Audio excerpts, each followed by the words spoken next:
আমার নাম সার্থক, কিন্তু নামের সঙ্গে জীবনের কোনো মিল ছিল না। অল্প বয়সে আমার কাঁধে বাড়ির অনেক দায়িত্ব ছিল। এই কারণে আমি বাড়ি থেকে অনেক দূর দিল্লিতে চাকরি করতে বেরিয়ে পড়লাম, কারণ গ্রামে করার মতন কিছুই ছিল না। তাই আমি অনলাইন ইন্টারভিউ দিলাম, আর একটা কল সেন্টারে চাকরিও পেয়ে গেলাম, যেটা দিল্লিতে ছিল। আর মাত্র কিছুটা পথই বাকি ছিল। এই প্রথমবার আমি বাড়ি থেকে অনেক দূরে যাচ্ছিলাম।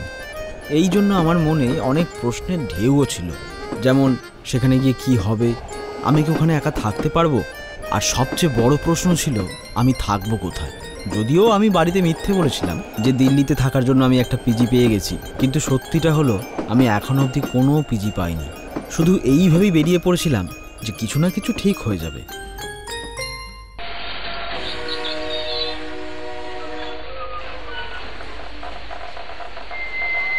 ইতিমধ্যে আমি দিল্লি পৌঁছে গিয়েছিলাম। দিলওয়ালো কি দিল্লি। এখন আমার প্রথম কাজ ছিল পিজি খুঁজে বের করা, তাই শুরুটা স্টেশন থেকেই করলাম। আঙ্কেল, এখানে আশেপাশে কোনো পিজি আছে? পিজি নতুন এসেছো নাকি? হ্যাঁ। দেখো বাবা, পিজি তো এখানে অনেক আছে, কিন্তু ঠকবাজও প্রচুর আছে। তুমি একটা কাজ করো, আজকাল তো মোবাইলেই পিজি অ্যাভেলেবেল আছে কিনা তুমি দেখতে পাবে, কাউকে জিজ্ঞাসা করতে হবে না। এই কথাটা তো আঙ্কেল ঠিক বলেছেন, মোবাইলেই তো পিজি অ্যাভেলেবেল কিনা আমি দেখতে পাবো। কে জানে আমার মাথায় কেন এটা এলো না। সে যাই হোক, দুপুর প্রায় 1টা বাজছে, তাই খিদেও পাচ্ছে, কিন্তু তার আগে আরও একটা কাজ করতে হতো। বাড়িতে ফোন। হ্যালো হ্যালো মা, আমি পৌঁছে গেছি। আচ্ছা বাবা, তুই কি কিছু খেয়েছিস নাকি? না মা, রুমে পৌঁছে আমি খেয়ে নেব। আচ্ছা মা, এখন রাখছি, পরে আবার ফোন করব।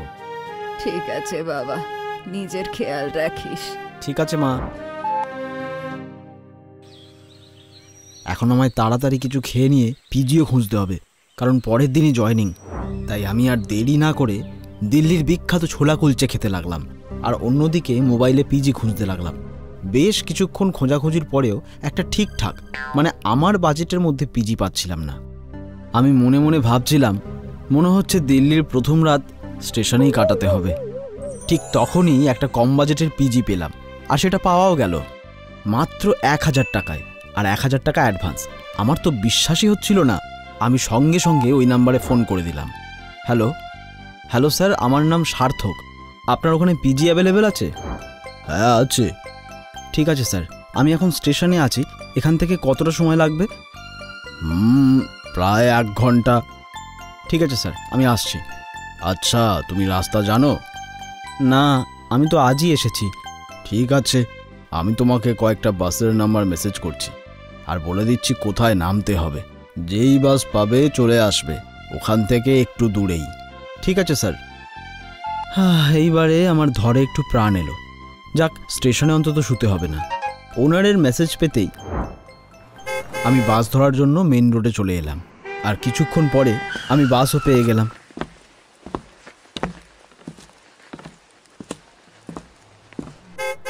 দিল্লির বাসে করে সফর করা যেন একটা আলাদাই অনুভূতি। বাসের জানালা দিয়ে আসা ফুরফুরে হাওয়া আর সারাদিনের ক্লান্তিতে আমার ঘুম এসে যাচ্ছিল। আমি কোনো রকমে নিজেকে সামলে রেখেছিলাম। যাই হোক, তারপর ফাইনালি আমি ওই অ্যাড্রেসে পৌঁছেই গেলাম, যেটা আমাকে ওনার পাঠিয়েছিল। তারপর আগের সফর হেঁটেই করতে হতো। প্রায় 10 মিনিট হেঁটে চলার পর আমি সেই অ্যাড্রেসে পৌঁছে গেলাম, আর আশেপাশের লোকেদের জিজ্ঞাসা করতে করতে পিজি পর্যন্ত পৌঁছে গেলাম। পিজির চেহারা বাইরে থেকে অ্যাভারেজ ছিল। আমি ভীষণ ক্লান্ত হয়ে গেছিলাম। তাড়াতাড়ি পিজির ঘন্টাটা বাজালাম। সার্থক? হ্যাঁ স্যার, আমি আপনাকে পিজির জন্য ফোন করেছিলাম। আচ্ছা, একটা কথা বলো, তুমি মদ টদ খাও না তো? আমি কখনো স্বপ্নেও ভাবিনি যে পিজি ওনার এরকম একটা প্রশ্ন করবে, মানে এরকম কে জিজ্ঞাসা করে। না স্যার, আমি খাই না। ঠিক আছে, এসো, ভিতরে এসো। এরপর ওনার আমাকে পিজি দেখাতে আরম্ভ করলো। পিজিটা ভিতর থেকে একেবারে জরাজীর্ণ অবস্থায় ছিল। দেওয়ালের প্লাস্টার চিৎকার করে করে বলছিল, আর আমি এসব নিতে পারছি না। মেঝেটাও ভাঙাচোরা ছিল, কোণে কোণে মাকড়সার জাল ছিল, আর নোংরা তো এমনভাবে ছিল যেন খাবার টেবিলে সাজানো খাবার। পিজিতে ঢুকতেই দেখলাম 5x6 একটা বিছানা ছিল, যেটাতে ওনার শুতো। রুমে বিছানা ছাড়াও একটা ফ্রিজ একটা আয়না লাগানো আলমারি, যেটা বিছানার ঠিক উল্টো দিকেই ছিল। আর হ্যাঁ, একটা রেডিওও ছিল, কিন্তু মজার ব্যাপার হলো এটাই, সবকটাই পুরনো ছিল। রুমের লাগোয়াই একটা গলি ছিল, যেটা দুভাগে ভাগ হয়ে গিয়েছিল। বাঁদিকে একটা ছোট্ট রুম ছিল, যেখানে দুটো ছোট ছোট বেড ছিল, যেটায় আমার থাকার কথা। আর ডান দিকে একটা ছোট্ট রান্নাঘর। আর ওই রাস্তা দিয়ে আরেকটু ভিতরে গেলে একটা বাথরুম ছিল। পিজির অবস্থা দেখে আমি তো বুঝেই গিয়েছিলাম যে এত সস্তা এটা কেন। এই জন্যই মনে হয় এখানে কেউ থাকে না। কিন্তু আমার কাছে আর কোনো উপায়ও ছিল না। আর একটা কথা, এখানে সূর্যের আলোর জন্য কোনো জায়গা ছিল না, কারণ এখানে কোনো জানালা ছিল না। যাকে যাই হোক, এখন থেকে আমাকে এখানেই থাকতে হতো। পরের দিন সকালে আমি অফিস চলে যাই। নতুন জায়গা, কিন্তু আমার বেশ ভালো লাগছিল। ধীরে ধীরে সময় কাটতে লাগলো। দেখতে দেখতে 3 মাস কেটে গেল। এই 3 মাসের মধ্যে এক আধবার পিজিতে আমি একটু অন্যরকম কিছু পেয়েছিলাম, যেমন আমার আশেপাশে অন্য কারোর থাকা কিংবা অন্য কিছু। যদিও আমার সাথে পিজিতে ওনারও থাকতেন, তাই ভয় পাওয়ার কোনো প্রশ্নই ওঠে না। কিন্তু ভগবানের হয়তো অন্য কিছুই ইচ্ছে ছিল। সার্থক, হ্যাঁ দাদা, আমি কিছুদিনের জন্য এক আত্মীয়ের বাড়ি যাচ্ছি। আমার মাস্তুতো বোনের বিয়ে, তাড়াতাড়ি চলে আসবো, ঠিক আছে? ঠিক আছে দাদা। এই বলে ওনার তার মাসির বাড়িতে চলে যায়। এখন পিজিতে আমি ছাড়া আর কেউ ছিল না। আর একটা কথা বলবো, এই পিজিটা গুহার থেকে কিছু কম ছিল না। বাইরে থেকে ঠিকঠাক, কিন্তু ভিতর থেকে খুবই ভয়ঙ্কর।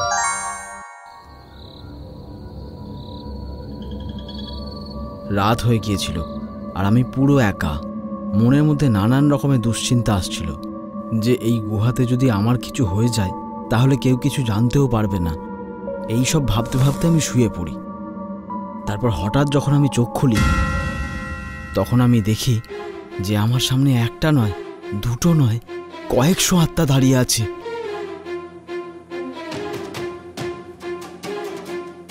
আমি জোরে জোরে বাঁচাও বাঁচাও বলে চিৎকার করতে চাইছিলাম, কিন্তু আমার আওয়াজই বেরোচ্ছিল না। এমন মনে হচ্ছিল যেন কেউ আমার আওয়াজ কেড়ে নিয়েছে। আমি উঠে পালিয়ে যেতে চাইছিলাম, কিন্তু আমি তো নড়তেও পারছিলাম না। আমার পুরো শরীর অবশ হয়ে গিয়েছিল, আর আত্মাগুলো ধীরে ধীরে আমার দিকে এগিয়ে আসছিল। আমি মনে প্রাণে উঠে পালানোর চেষ্টা করছিলাম যাতে আমার জীবনটা বেঁচে যায়, কিন্তু আমার সব চেষ্টা ব্যর্থ হচ্ছিল। তারপর আমি আমার সমস্ত জোর একত্রিত করে চিৎকার করে উঠলাম, হ্যাঁ বাঁচাও! আর আমার ঘুমটা ভেঙে যায়। আর এটা তো স্বপ্ন ছিল, মানে আমি স্বপ্ন দেখছিলাম। স্বপ্ন, হ্যাঁ, এটা আমার স্বপ্নই ছিল। কিন্তু এরকম ভয়ঙ্কর স্বপ্ন এর আগে আমি কোনোদিন দেখিনি। তাহলে আজ কেন? সেই রাতে আমি আর শুতে পারলাম না।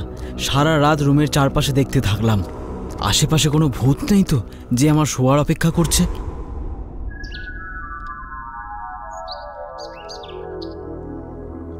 পরের দিন সকালে আমি অফিস চলে গেলাম, কিন্তু সেই স্বপ্নের রেশ আমার মন ও মস্তিষ্কে ছিল। এর মধ্যে আমি অনেকবার বাড়ির লোকের সাথে ফোনে কথা বলেছি, কিন্তু তাদের কিছু বলার মতো সাহস জোগাতে পারিনি। যাই হোক, যেমন তেমন করে আমি কাজ মিটিয়ে সন্ধ্যায় নিজের পিজিতে ফিরলাম। কি করি, আমার কাছে দ্বিতীয় আর কোনো রাস্তাও নেই।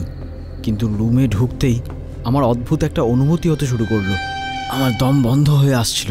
আমি নিজেকে বোঝালাম, সার্থক, সব ঠিক আছে, এখানে এরকম কিচ্ছু নেই, সব ঠিক আছে। অনেক কষ্টে আমি নিজেকে বোঝালাম। তারপর খাবার খেয়ে নিজের রুমে নয়, ওনারের রুমে শুয়ে পড়লাম। পরের দিন সকালে আমি অফিস চলে গেলাম।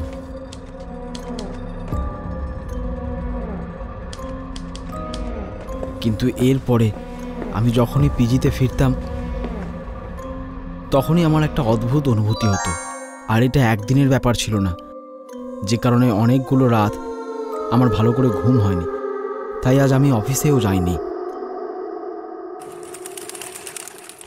দুপুরের খাবার খেয়ে আমি ওনারের রুমে শুয়ে পড়েছিলাম। চোখে ঘুম তো ছিল, কিন্তু অদ্ভুত একটা অনুভূতি হচ্ছিল। আমি চোখটা সবেমাত্র বন্ধ করেছি, হঠাৎ আমাকে কে একটা চাটি মারল। না, এটা তো মনের ভুল নয়, আমাকে সত্যি কেউ চাটি মারল। কিন্তু আমি ছাড়া এখানে কেউ নেই, তাহলে কে মারল? এইটা ভেবে আমি ভয়ে ভয়ে শিউরে উঠলাম। তারপর আমি কোনো রকমের সাহস করে বিছানার নিচে দেখলাম, কিন্তু ওখানে এরকম কিচ্ছু ছিল না। এটা সেই সময় ছিল যখন আমি আমার হৃদস্পন্দন পরিষ্কার শুনতে পাচ্ছিলাম। আমি আমার চারপাশে দেখলাম, তারপর হঠাৎ আমার নজর ওই আলমারির আয়নার উপরে গেল। আমি আয়নার মধ্যে দেখলাম একটা কালো ছায়া আমার সামনে বসে আছে, ঠিক আমার সামনে। আমি কিচ্ছু বুঝতে পারছিলাম না, মাথা কাজ করা বন্ধ করে দিয়েছিল, আর হাত পা তো যেন ঠান্ডা বরফ হয়ে যাচ্ছিল। এখন আমি বুঝে গেছিলাম এই রুমে আমি শুধু একা নেই, আমার সাথে একটা ছায়াও আছে। হ্যাঁ, একটা ছায়া। আমি কি করব কিছুই বুঝতে পারছিলাম না। কি করব? কাউকে সাহায্যের জন্য ডাকবো, কিন্তু আমার কথা এখান থেকে শুনবেই বা কে? পিজির ভিতরে আসার পরেই যেন বাইরে সবার সঙ্গে সম্পর্ক শেষ হয়ে গেছে। আমি মনে মনে ভগবানকে ডাকতে লাগলাম, হে ভগবান, আমাকে তুমি খালি বাঁচিয়ে নাও, বাঁচিয়ে নাও ভগবান, বাঁচিয়ে নাও। এইভাবে আমি মনে মনে প্রার্থনা করতে লাগলাম, আর ওই ছায়াটা তখনও আমার সামনে বসেই ছিল। আমি ভাবতে শুরু করলাম আমাকে যে কোনোভাবে এখান থেকে পালাতেই হবে। সামনেই দরজা, যদি কোনোভাবে ওই অবধি পৌঁছে যেতে পারি তাহলে হয়তো বেঁচে যাব, নইলে এই ছায়াটা আমার প্রাণ নিয়ে নেবে। এইটা ভেবেই দরজার দিকে ছুটতে লাগলাম, আর তখনই ওই ছায়াটা আমার সামনে এসে দাঁড়িয়ে পড়লো। এখন অবধি ওই ছায়াটাকে আমি শুধু আয়নার ভিতরে দেখছিলাম, কিন্তু এখন আমি ওকে খালি চোখে স্পষ্ট দেখতে পাচ্ছি। আমি ধীরে ধীরে আমার পা পিছনে বেডের দিকে নিয়ে যেতে লাগলাম, তারপর বেডে বসে পড়লাম। এখন আমি বুঝে গেছিলাম এই আমাকে এখান থেকে যেতে দেবে না। বেশ কয়েক ঘন্টা কেটে গেল, কিন্তু আমি তখনও ওই ছায়ার নজরবন্দিতেই ছিলাম। এবার ধীরে ধীরে ও আমার উপর প্রভাব ফেলছিল। আমার শরীর আমার পায়ের মতনই অবশ হয়ে আসছিল। আর ঠিক তখনই আমার ফোনে কারো একটা ফোন এলো। আমি দেখলাম মা আমাকে ফোন করছিল, আর আমার মুখ থেকে বেরোলো, মা। আরে আরে ওই ছায়া! মনে হচ্ছে আমি মায়ের জন্য সেদিনের মতো বেঁচে গিয়েছিলাম। সত্যি, মায়ের আশীর্বাদ যার উপর রয়েছে, এসব ছায়া তার আর কি করে ক্ষতি করবে?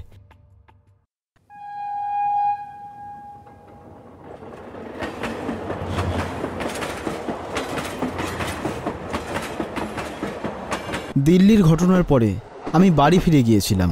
কি করি? আমার সাথে পিজিতে যে ঘটনা ঘটেছিল তাতে আমার রাতের ঘুম উড়ে গিয়েছিল। বাড়ির লোকেরা জিজ্ঞাসা করায় আমি বলেছিলাম মন লাগছে না কাজে। উঠতে বসতে জাগতে শুতে শুধু ওই ছায়াদের কথাই মনে আসছিল। আমার মানসিকভাবে সুস্থ হতে প্রায় 6 মাস লেগে গিয়েছিল, কিন্তু তারপরে ঠিক হতেই সেই কাজের চিন্তা। তারপর একদিন আমার স্কুলের বন্ধু মলয়ের ফোন আসে। হ্যালো মলয়। সার্থক, তুই কোথাও কাজ করছিস নাকি? না, এখন তো করছি না। আচ্ছা শোন, আমি বর্ধমানে একটা অফিসে কাজ করি, এখন ওখানে ভ্যাকেন্সি আছে, তুই একবার ওখানে চলে আয়, স্যালারিও ঠিকঠাক আছে। এখনই? হ্যাঁ ভাই, বেশি ভাবিস না, আজকাল ভালো চাকরি পাওয়া যায় কোথায়। কালকে ট্রেন ধর আর চলে আয়। আর আজ আমি বর্ধমান যাচ্ছি। তবে এবারে রুম নিয়ে চিন্তা ছিল না, আর না কাউকে রাস্তা জিজ্ঞাসা করার। যদিও এখন স্টেশনে পৌঁছতে 2 ঘন্টা মতো বাকি আছে, ততক্ষণ আমি একটু শুয়েই পড়ি।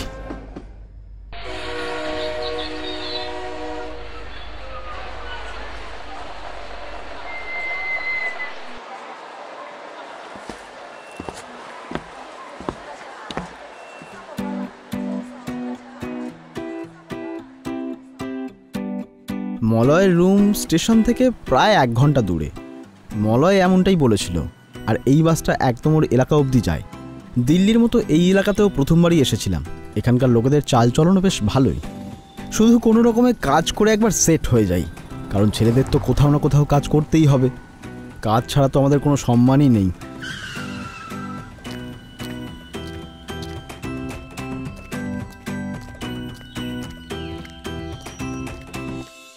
আরে ভাই সার্থক, কেমন আছিস? ঠিক আছি। আসতে কোনো সমস্যা হয়নি তো? না না, চলে আয়, রুমে যাওয়া যাক। যাই হোক, আমি পৌঁছে গিয়েছিলাম। গেট দিয়ে ভিতরে ঢুকতেই সামনে লাল রঙের একটা পুরনো দোতলা বাড়ি ছিল। মলয় বলল এটা বাড়িওয়ালার বাড়ি, আর ওখানে 2 জন মাত্রই মানুষ থাকে, স্বামী এবং স্ত্রী, যাদের বয়স প্রায় 60-এর ওপরে হবে। ওদের একমাত্র ছেলে বিদেশে চাকরি করত। ঘরটাকে দেখে মনে হচ্ছিল যেন অনেক দিন ধরে এর কোনো মেরামতি হয়নি। সত্যি বলতে কি, এটা কোনো ভূতের গল্পের বাড়ির মতন লাগছিল। একটু এগিয়ে যেতেই একটা গোয়াল ঘর ছিল, সেখানে একটা গরু আর তার বাছুর ছিল, আর তার ঠিক সামনেই ছিল মলয়ের ঘর। আর হ্যাঁ, একদিকে একটা ছোট্ট কুয়োও ছিল।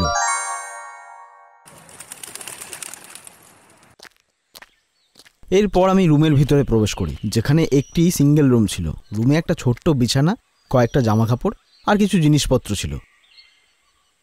আমি আমার জিনিসপত্র ঘরের এক কোণে রাখলাম। তারপরেই আমার নজর একটা বন্ধ জানালার দিকে গেল। মলয়, ওই জানালাটা বন্ধ কেন? ওই জানালাটা? আরে ওটা কিছু না, ওই একটু জঙ্গল আর একটু ঝোপঝাড় আছে, মশা আসে তাই বন্ধ করে রেখেছি। ও, তা কেমন লাগলো? ভালোই, দুজন থাকার জন্য ঠিকই আছে। আচ্ছা শোন, কুয়ো থেকে জল তুলে হাত মুখ ধুয়ে নে, আমি ততক্ষণ খাওয়ার জন্য কিছু আনছি, ঠিক আছে? এই কথা বলে মলয় চলে গেল। কিন্তু কেন জানি না আমার মনটা ওই বন্ধ জানালার দিকেই পড়ে রইল। তাই আমি ভাবলাম একবার জানালাটা খুলে দেখি। তারপর আমি জানালাটা খুলতে লাগলাম, আর জানালা খুলেও গেল। যেমনটা মলয় বলেছিল ঠিক তেমন, ঝোপঝাড় আর কিছুটা জঙ্গল।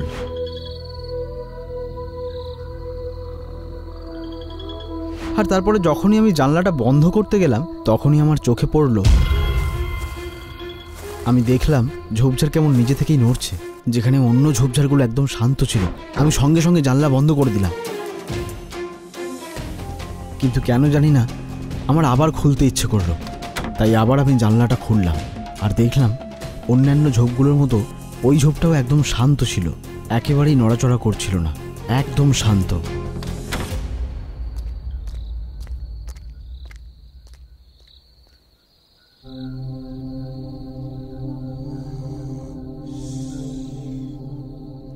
ওই ঝোপটা কেন নড়াচড়া করছিল?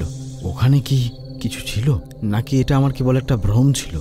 কালকে মলয়ের সাথে একবার কথা বলবো।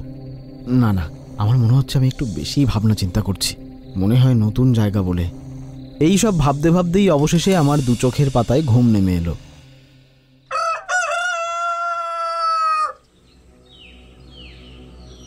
পরের দিন সকালে মলয় আর আমি অফিস যাওয়ার জন্য তৈরি হচ্ছিলাম। যখন মলয় আমাকে বোঝাচ্ছিল যে অফিসে কি কি করতে হবে এবং কিভাবে করতে হবে, সেখানে আমি না চাইতেও আমার মনটা ওই ঝোপেতেই আটকে ছিল।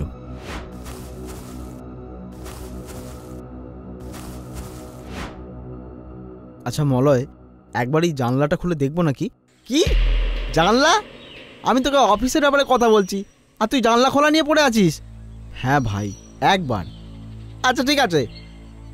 আমার কথায় মলয় জানলা খুলল, আর আমি সঙ্গে সঙ্গে জানালা দিয়ে সেই জায়গাটাই দেখতে লাগলাম যেখানে আমি রাত্রে ওই ঝোপঝাড়গুলো নড়তে দেখেছিলাম।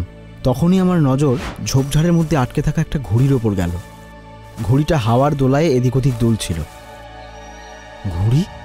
ও, তার মানে রাত্রে আমি এইটাকেই দেখেছিলাম। সার্থক, কি হলো? কিছু না। ঠিক আছে চল, এখন আমাদের অফিস যাওয়ার জন্য বেরোতে হবে। তারপরে অফিস যাওয়ার জন্য আমরা বেরিয়ে গেলাম, আর ঠিক 15 মিনিট পরে অফিসে পৌঁছেও গেলাম। অফিসের পরিবেশ খুব ভালো ছিল, যেমনটা মলয় আমাকে বলেছিল, আর সমস্ত স্টাফেরাই খুব হেল্পফুল ছিল। অফিস থেকে ঘর, ঘর থেকে অফিস, এরকম করতে করতেই বেশ কিছুদিন কেটে গেল। আর এখন আমিও সবার সাথেই সেট হতে শুরু করেছিলাম। আর এইভাবে এক সপ্তাহ কেটেও গেল। প্রত্যেক সপ্তাহের শেষে অফিস থেকে ছুটি পেতাম। মলয় সপ্তাহের শেষে ওর বাড়ি যেত, কারণ ওর বাড়ি বর্ধমান থেকে 1 ঘন্টার দূরত্বই ছিল। তাই এই সপ্তাহের শেষেও মলয় নিজের বাড়ি ফিরে গেল, আর আমি রুমে একা ছিলাম। রাত্রি হয়ে গিয়েছিল, আর আমি খাবার খেয়ে শুয়ে পড়েছিলাম।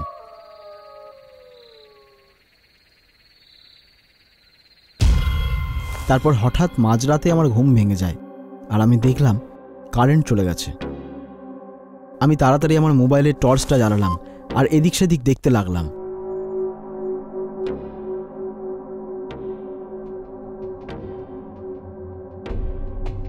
এই কারেন্টটাকেও এখনই যেতে হতো। মলয় তো আমাকে বলেছিল এখানে কখনো কারেন্টই যায় না। তাহলে আজ কি হলো? এমন নয় তো যে শুধু এই ঘরেরই কারেন্ট গেছে? এটা দেখতেই আমি ঘরের বাইরে চলে গেলাম। গিয়ে দেখি পুরো এলাকায় কোনো কারেন্ট ছিল না। প্রায় আধ ঘন্টা কেটে গেল, কিন্তু এখনও কারেন্ট আসার কোনো নামই নেই। ঠিক তখনই জানালায় ঠকঠক করে কিছু আওয়াজ শুনতে পেলাম।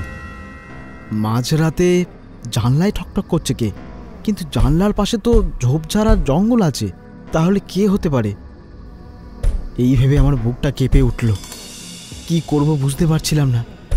এদিকে জানালা দিয়ে শব্দ এসেই যাচ্ছিল। আমি ভাবছিলাম বাড়ির মালিককে ডাকবো, কিন্তু এখন ওনাদের ডাকাও কি ঠিক হবে? আর তাছাড়া দুজনেই বয়স্ক মানুষ। না না, এই সময় ওনাদের ডাকাটা ঠিক হবে না।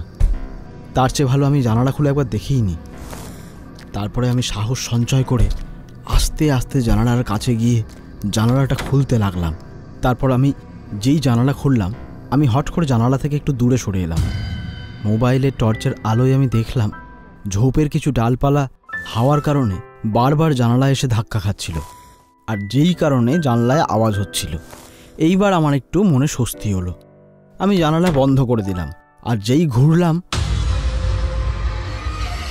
যদিও মোবাইলের আলো অন করাই ছিল, আরে আমি কিছু দেখতে পাচ্ছি না কেন? আমি মোবাইলের আলোটা আমার কাছাকাছি নিয়ে আসলাম, আর দেখলাম আমার সামনে সেই কালো ছায়ায় দাঁড়িয়ে আছে।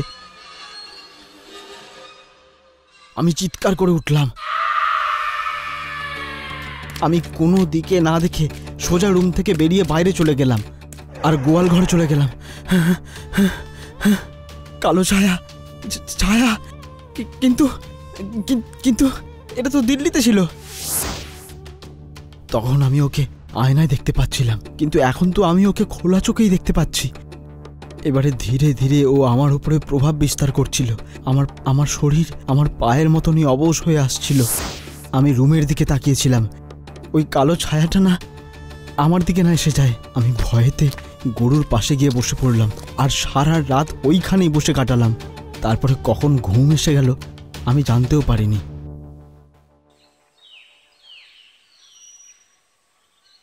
পরের দিন সকালে মলয় এসে আমাকে ঘুম থেকে তুলল। মলয় জিজ্ঞাসা করায় আমি বললাম আমি পশু পাখি খুব ভালোবাসি। তারপর আমরা রেডি হয়ে অফিসের জন্য বেরিয়ে গেলাম।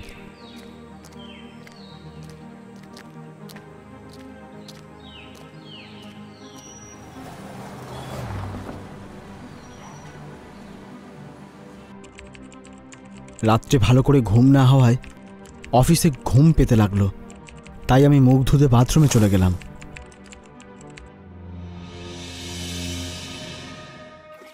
আমি গোটা মুখ জল দিয়ে ধুচ্ছিলাম যাতে আমার ঘুম না আসে আর একটু ফ্রেশ লাগে।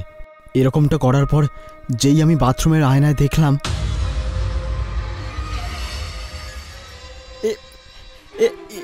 এখানেও চলে এলো।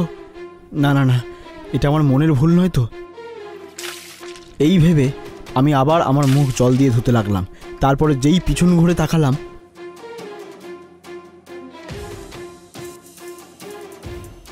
একদম আমার সামনে। ভয়ে আমার হাত পা ফুলতে শুরু করেছিল। তারপর আমার হার্টবিট বাড়তে শুরু করলো। সেই সময় আমার কিচ্ছু মাথায় আসছিল না। আমি পড়ি কি মরি করে কোনো রকমে বাথরুম থেকে বাইরে চলে এলাম, আর বাইরে এসে নিজেকে স্বাভাবিক দেখানোর চেষ্টা করলাম যাতে আমাকে কেউ পাগল না ভাবে। সোজা গিয়ে নিজের টেবিলে বসে পড়লাম আর বারবার বাথরুমের দিকে তাকিয়ে দেখতে লাগলাম। আর ঠিক সেই সময় মলয় এলো। আরে সার্থক, কি হলো? সব ঠিক আছে তো? কেন, কিছু হয়েছে? না, আমি তো এমনি জিজ্ঞাসা করলাম। ঠিক আছে, তুই কাজ কর, আমি আমার টেবিলে যাই। এইটা বলে মলয় তার টেবিলে চলে যায়। আর তারপরেই আমি দেখলাম, আমি ভীষণ ঘাবড়ে গিয়েছিলাম। বুঝতে পারছিলাম না চিৎকার করব নাকি পালাবো, আর ও আমার দিকে এগিয়ে আসতেই থাকছিল। তখন আমি বুঝতেই পারিনি আমি অজ্ঞান হয়ে গিয়েছিলাম।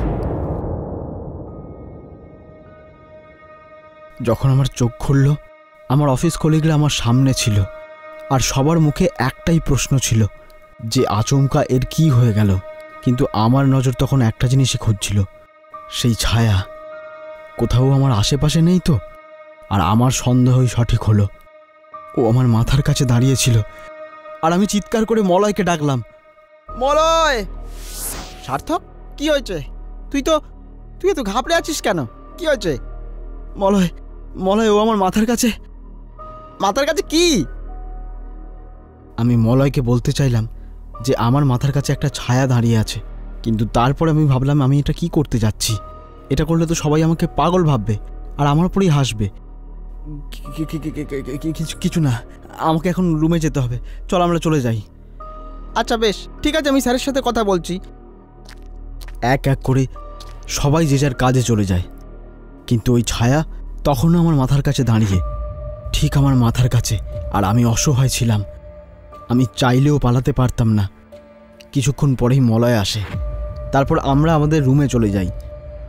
মলয় আমাকে বারবার জিজ্ঞাসা করার চেষ্টা করে যে কি হয়েছে, তুই কেন এমন করছিস, যেখানে অফিসে ডাক্তার আমাকে বলে আমি একদম ঠিক আছি। তারপরে আমি মলয়কে সব কিছু বলাই ঠিক মনে করলাম, কারণ আমি চাইছিলাম না আমার জন্য ও কোনো সমস্যায় পড়ে। তাই আমি ওকে সেই সব কিছু বলে দিলাম, যেগুলো দিল্লি থেকে শুরু করে এখন অবধি আমার সাথে হয়েছে। কিভাবে দিল্লিতে আমি একটা ছায়া দেখতে পেয়েছিলাম, আর তারপর আমি দিল্লি ছেড়ে বাড়ি চলে গিয়েছিলাম। কি ছায়া? আমার তো বিশ্বাসই হচ্ছে না যে তোর পিছনে একটা ছায়া পড়েছে। আমি গত 2 বছর ধরে এখানে আছি, কিন্তু কখনো এরকম কিছু অনুভব করিনি। আচ্ছা, ছায়াটা কি এখন এখানে আছে? মানে তুই কি ওকে দেখতে পাচ্ছিস? হ্যাঁ, ও তোর পিছনেই দাঁড়িয়ে। কিন্তু এ কথা সত্যিই ছিল, এখন ওই ছায়াটা আমার পিছনেই ছিল। আমি যেখানেই যেতাম না কেন, ও সব সময় আমার পিছনে পিছনেই যেত। মলয় আমাকে বলল, যদি ও এখন এখানেই থেকে থাকে, তাহলে ও দিল্লি থেকেই তোর সাথে সাথে এসেছে। মানে ও তোর সাথে বা তোর পাশেই ছিল এবং পরেও থাকবে। তুই ওর থেকে পালাতে পারবি না, বরং তোকে ওর পিছু ছাড়াতে হবে। বর্ধমানে একটা প্রসিদ্ধ পণ্ডিত ছিল। আমরা তার বাড়িতে গেলাম, তাকে সমস্ত ঘটনাটা বললাম। তারপর পণ্ডিতজি ব্যাগ থেকে একটা কাগজ বের করলেন এবং তাতে কিছু লিখলেন। তারপর নিজের চোখ বন্ধ করে মনে মনে মন্ত্র পড়তে লাগলেন। কিছুক্ষণ পরে বললেন, দেখো বাবা, ওই ছায়া তোমার পিছন ততক্ষণ ছাড়বে না যতক্ষণ না ও মুক্তি পেয়ে যায়। তুমি দিল্লিতে কারো টোটকায় পা দিয়ে দিয়েছিলে, মানে এই ছায়া তোমার আগে অন্য কারো পেছনে ছিল, উনি ওটা ফেলে দিয়েছিলেন। ওকে টোটকাও বলা চলে। হয়তো কোনো লেবু, নারকেল বা কোনো ধাতু বা কোনো জিনিস তুমি না জেনে তাতে পা দিয়ে দিয়েছিলে। কিন্তু সাধু বাবা, ও তো না জেনে করে ফেলেছে, আপনি কিছু করুন না। দেখো, তোমার বন্ধু ভাগ্যবান যে কোনো খারাপ ছায়া নয়, না হলে অনেক কিছুই হতে পারত। আমি তোমাকে একটা সহজ পথ বলে দিচ্ছি, তাতে সব ঠিক হয়ে যাবে। সাধু বাবা আমাকে সকালে স্নান করে শুদ্ধ জামাকাপড় পরে কিছুদিন নিয়মিত গীতা পাঠ করতে বললেন, আর বললেন গীতা পাঠ করলেই ওর থেকে মুক্তি পাওয়া যাবে। তারপরে আমি নিয়মিত গীতা পাঠ করা শুরু করি, আর ধীরে ধীরে ওই ছায়া দেখাও বন্ধ হয়ে যায়। কিন্তু আমি এখনও নিয়মিত গীতা পাঠ করে যাই, ভয় থেকে নয়, মন থেকে, যাতে ওর মতো আরও অন্য কেউ থাকলেও সেও মুক্তি পেয়ে যায়। আমি এখনও বর্ধমানেই কাজ করি, আর এখন সব ঠিক আছে।